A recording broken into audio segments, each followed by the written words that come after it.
background is the state of Washington is 50th in the nation for law enforcement officers per capita. And you really see reactionary policing. So responding to call.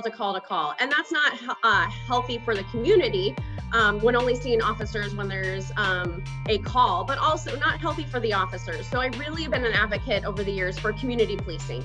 It's so important to have the peace officers within the community, meeting the children, and really cultivating a sense of safety. Last year, we passed multiple policies, the legislature did, to increase officers per capita in the state of Washington, to work on protecting law enforcement and firefighters, first responders, crisis stress incident where you can have a peer-to-peer counseling.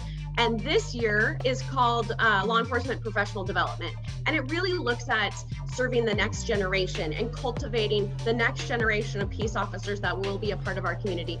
And it's important that we talk about that now, because when we talk about law enforcement policy, it's not really attacking the issues immediately. It's also learning to see what we want our public safety to look like in the future. And what we want to see is we want to see law enforcement officers part of the community, children growing up and wanted to be peace officers and serving their community and serving and protecting. So this bill begins that process for professional development and looking towards serving that next generation.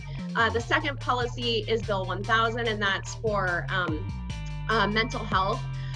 For law enforcement officers, it's very difficult to go and seek assistance. Sometimes it's very difficult to go to call, which many of our Washington state law enforcement officers do with little breaks.